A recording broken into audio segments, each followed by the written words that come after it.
No sale, no regrets. Femi Kuti on keeping Fela's catalog in family hands. Afrobeat icon Femi Kuti has shed new light on why the family of the late legend Fela Kuti has consistently ignored lucrative offers to sell its music catalog, choosing legacy over immediate profits. Speaking in a recent interview, Femi made it clear that the decision was deliberate and deeply rooted in preserving the cultural and political essence of Fela's work. According to him, the catalog remains firmly under the control of Fela's estate, managed by the family, ensuring that every use of the music aligns with the values the Afrobeat pioneer stood for.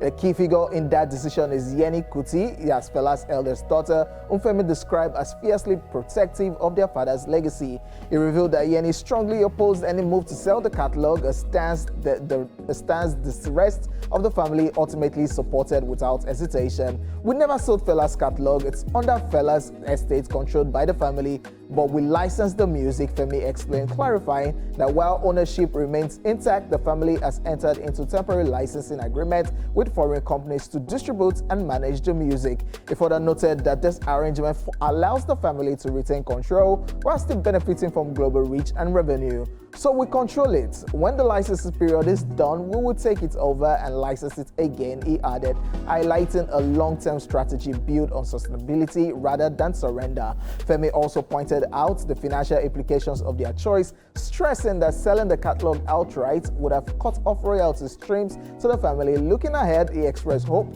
that the next generation will uphold the same principles, protecting not just a catalog but a legacy that reshaped African music forever. And as long as the family holds the reins, one thing is certain: the shrine of Afrobeat will not be franchised. It remains exactly what it's meant to be: uncompromising, unfiltered, and unmistakably Fela. This reminds me of Michael Jackson. It's just like saying Michael Jackson's family should sell off his catalog. It's a legacy.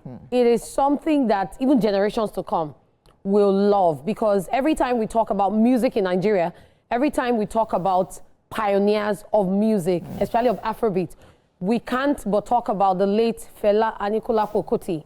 And if you ask a lot of Nigerian musicians right now, even musicians outside the country, their major musical influence, Fela is always top 3 or top 5. So I love the fact that the family came to this decision, and it's a win-win, because every now and then you license it temporarily, it comes back to you. If you decide not to relicense it, you can decide to say, okay, I'm not licensing it again, and everybody's making money. At the end of the day, it's also in a way generational wealth. Yeah, because the generations to come making money. What I just feel is a huge risk, because it's a risk worth taking. Fela has passed on, his music still lives on. But I think Justin Timberlake, or is it Justin Bieber, one of them sold their music catalog, I think. Justin Timberlake, yes. Yeah. We took it over $200 million. Maybe the money, I want to believe that maybe they flashed one kind of figure to the Kuti family, and maybe maybe that, or maybe looking at the kind of person Fela is, Fela wouldn't want to do something like that. So maybe that's why Kuti now said, you know what, we will not do that because our father will probably not. But you get the way they go flash some kind of money, man. You just $200 million. Justin Timberlake did it.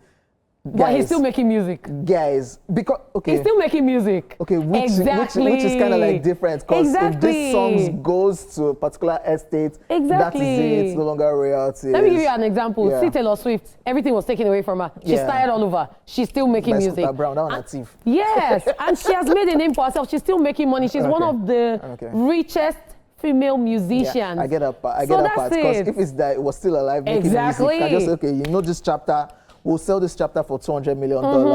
Let's start afresh again. Okay, I get that.